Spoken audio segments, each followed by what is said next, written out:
আসসালামু আলাইকুম ওরহমতুল্লাহি ওবরাকাতু। আলহামদুলিল্লাহ, আসসালাতু ওয়াসসালামু আলা রাসূলিল্লাহ ওয়া বা'দ। সুপ্রিয় দর্শক শ্রোতা ভাই বোন, আমাদের দেশে একটা কথা বেশ জোরে সোরে প্রচলিত আছে, আর তা হলো আমরা অনেকেই বলি জন্ম, মৃত্যু এবং বিয়ে এই তিনটি আল্লাহ তাআলার হাতে। আবার অনেকে ছন্দের সঙ্গে তাল মিলিয়ে বলি যে জন্ম, মৃত্যু, বিয়ে তিন বিধাতা নিয়ে, অর্থাৎ আল্লাহ রাব্বুল আলামিন এই তিনটা নিয়ে আছেন এবং এই তিনটা আল্লাহ তাআলার হাতে। আপাত দৃষ্টিতে মনে হচ্ছে যে এটি তাকদীরের প্রতি বিশ্বাস এর কথা প্রকাশ করা ভালো কথা, কিন্তু মূলত এটি আল্লাহ রাব্বুল আলামিনের যে তাকদীর রয়েছে সেটাকে সীমাবদ্ধ করার শামিল। শুধুমাত্র জন্ম, মৃত্যু, বিয়ে কেন, সব কিছুই আল্লাহ রাব্বুল আলামিনের হাতে, সব কিছুই আল্লাহ রাব্বুল আলামিনের তাকদীরের অধীনে।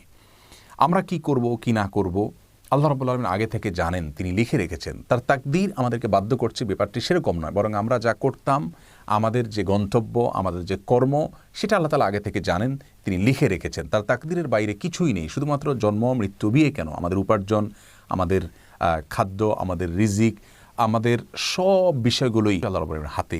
ওই অর্থে কোরআনে কারিমে আল্লাহ রাব্বুল আলামিন বলেছেন, ওয়াকুল্লু সগীরিন ওয়া কাবীরিন মুস্তাতার। প্রত্যেক ছোট বড় সব বিষয়ে লিপিবদ্ধ রয়েছে।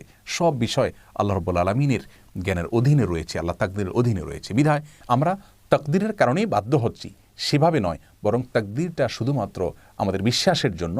আর কর্মের জায়গা আমাদেরকে ঠিকই পরিশ্রম করে যেতে হবে। স্বয়ং রাসূল করিম সাল্লাল্লাহু আলাইহি ওয়াসাল্লামের হাদিসে আমাদেরকে নির্দেশ করা হয়েছে, আমালু, তোমরা কাজ করতে থাকো, কুল্লুন মুয়াসসারুন লিমা খুলিকা। তোমার তাকদীরে যা লেখা আছে সেদিকেই তুমি যাবে, বাট তোমার কাজ হলো পরিশ্রম করে যাওয়া, কাজ করে যাওয়া। অতএব তাকদীরের দিকে আমরা লক্ষ্য করে থাকবো না, তাকদীর শুধু বিশ্বাস করবার জন্য। কাজের ক্ষেত্রে আমরা শুধুমাত্র কাজ করতে থাকবো। অতএব আমাদের এই ধারণাকে আমরা সংশোধন করে নিব।